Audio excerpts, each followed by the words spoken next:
লাভদানগুৰি আৰক্ষী পহৰা চকীৰ অন্তৰ্গত আমাৰ বাৰাবেটা গাঁৱৰ জয়ন্ত গয়াৰীৰ পৰিয়ালত সোলাৰ প্লেট সহ মটৰ পথাৰত লগোৱা আছিল। পথাৰত পানী দিয়াৰ কাৰণে সেই সোলাৰ প্লেট আৰু মটৰ আজি নিশা কোনোবা চোৰে চুৰিকাণ্ড সংগঠিত কৰে, চুৰি কৰি লৈ যায়।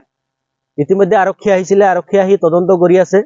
আমি আশা কৰিম অঞ্চলবাসী হিচাপে এই চোৰ যাতে ধৰাত পৰে আৰু এইবাৰেই নহয়, আমাৰ এই বাৰাবেটা অঞ্চলত বিভিন্ন সময়ত বিভিন্ন ধৰণৰ চুৰিকাণ্ড সংগঠিত হয়। কেতিয়াবা যদি বাইক চুৰি সংগঠিত হয়, কেতিয়াবা আকৌ মোবাইল চুৰি, কেতিয়াবা ঘৰত শিঙি খান্দি ঘৰৰ পৰা পইচা পাতি বিভিন্ন ধৰণৰ সা সামগ্ৰী চুৰি কৰি লৈ যায়। কিন্তু বিভিন্ন সময়ত আমি দেখা পাইছো আৰক্ষীক অভিযোগ দিয়া হয়, অভিযোগ দিয়াৰ পিছত চোৰ কিন্তু ধৰাত নপৰে।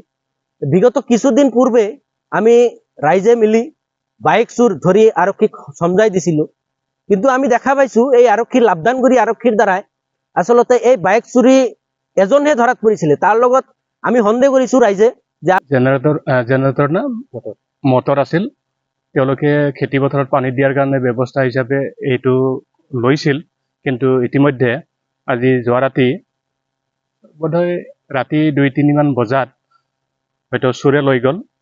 এই লৈ যোৱাৰ কাৰণে এওঁলোকৰ খেতিত পানী দিয়াৰ কাৰণে মানে অসুবিধা হ'ল আৰু আৰক্ষীকো খবৰ দিয়া হৈছিল। আৰক্ষীয়ে ইতিমধ্যে আহি ইনভেষ্টিগেশ্যন কৰিছে।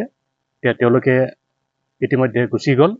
ভৱিষ্যতে আমাৰ এই এলেকাত এনেকুৱা ধৰণৰ যদি ঘটনা ঘটি থাকে, তেনেহ'লে ধৰক এনেকুৱা চলাৰৰ দ্বাৰা খেতি পথাৰত খেতি কৰি খেতিয়কসকলে কাম কৰাটো যথেষ্ট অসুবিধাৰ কথা হৈ পৰে।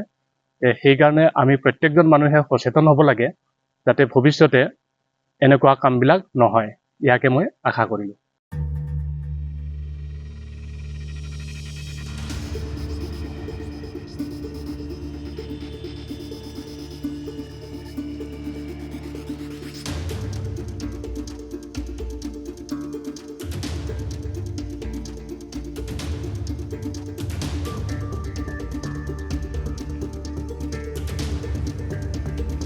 লাভদানগুৰি আৰক্ষী পহৰা চকীৰ অন্তৰ্গত আমাৰ বাৰাবেটা গাঁৱৰ জয়ন্ত গয়াৰীৰ পৰিয়ালত সোলাৰ প্লেট সহ মটৰ পথাৰত লগোৱা আছিল। পথাৰত পানী দিয়াৰ কাৰণে সেই সোলাৰ প্লেট আৰু মটৰ আজি নিশা কোনোবা চোৰে চুৰিকাণ্ড সংগঠিত কৰে, চুৰি কৰি লৈ যায়।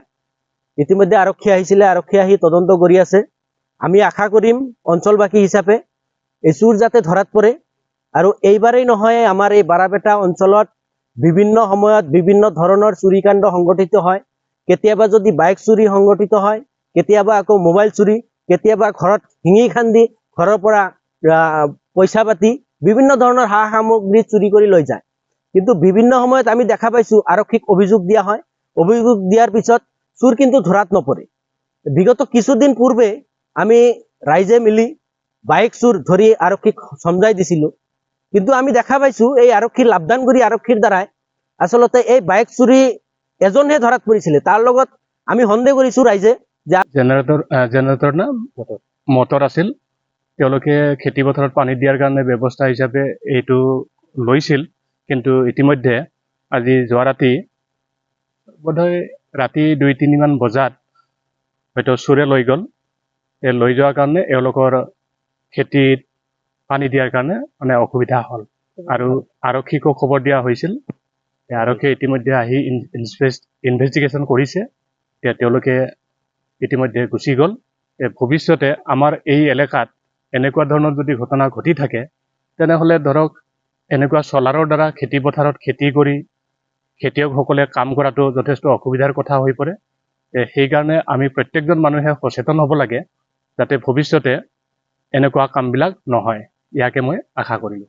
যিকোনো খবৰৰ বাবে যোগাযোগ কৰক 7099017330 লগতে 7099017110 নম্বৰত।